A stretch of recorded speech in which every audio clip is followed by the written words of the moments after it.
Alright guys, so welcome back to third installment of Bible Calendar Basics. Today we'll be going over the 7,000 years for the world.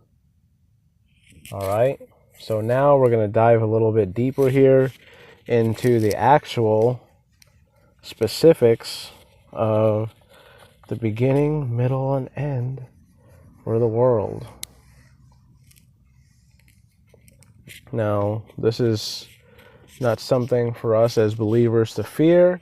This is actually to help prepare us so that we might be able to focus our time and our energy and use it to lead us on the straight path towards Yahweh, and that we might manage our time and energy more efficiently and arrange it according to the pattern laid out by God. All right, so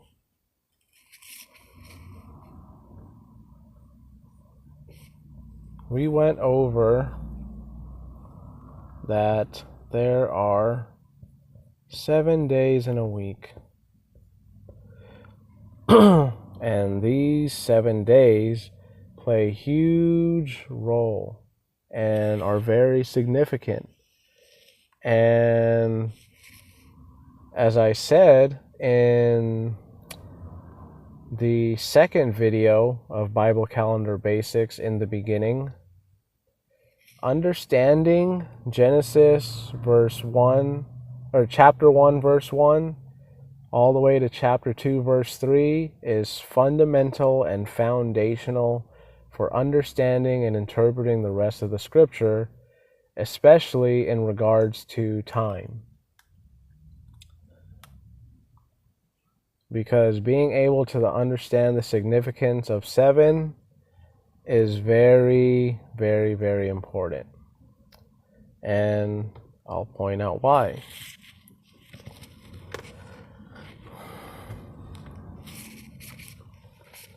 So let's open our Bibles here and turn to the book of Genesis.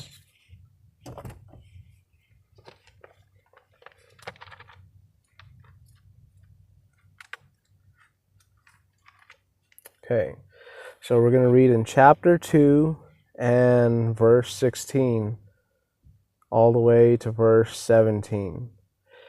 And the Yahweh God commanded the man, saying, Of every tree of the garden thou mayest freely eat, but of the tree of the knowledge of good and evil thou shalt not eat of it, for in the day that thou eatest thereof thou shalt surely die.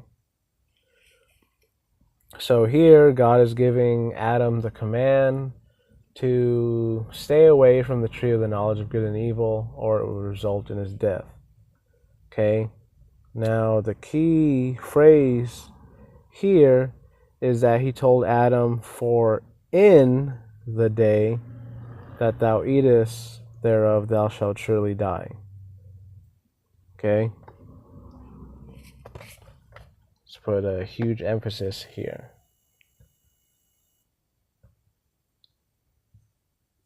For in the day. All right. So what does that mean exactly? Why is this phrase important? Well, let's read a little bit further. Now we will turn to Genesis chapter 5. So it says, This is the book of the generations of Adam, in the day that God created man.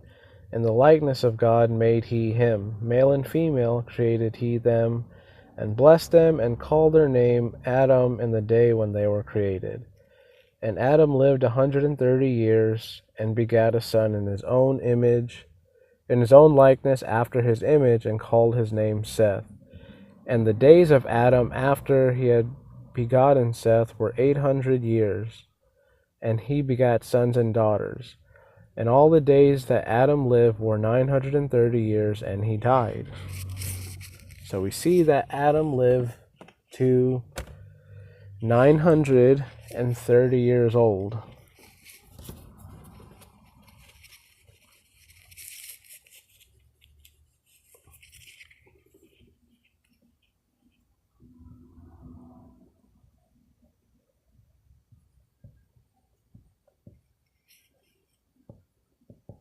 And he dies. Now notice that 930 years is 70 years short of 1,000 years. So this means that one day is equal to 1,000 years. But what day are we talking about here? Are we talking about the days of the week, the days of the year, days of the month? Like, what days are we talking about?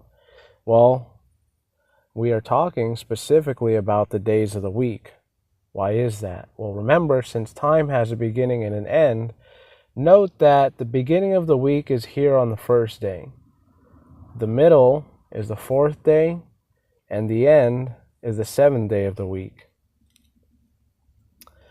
And notice that this 7-day weekly cycle or structure creates a boundary within which the days of the year cycle through and operate. Okay? They can't come before the first day of the week, and the days of the year can't go beyond the 7th day of the week. They operate within the 7-day weekly cycle. Okay? So we can say that this one day is specifically connected to the days of the week. Therefore, we may classify the days of the week as one great day. And then the days of the year, we may just classify as just a regular day. Or you could say a lesser day, okay, to keep the terms consistent here. So this means then that the 7 days of the week are actually representative of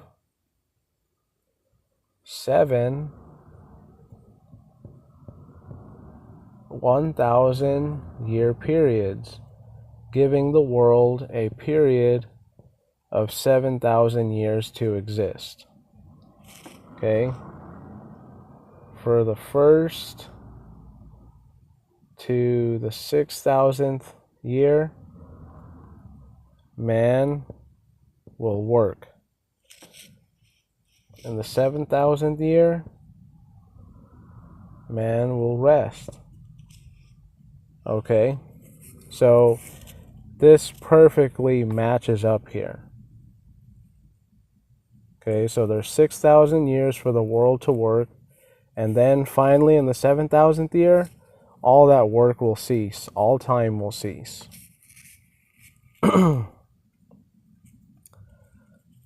And so what we have going on is that we are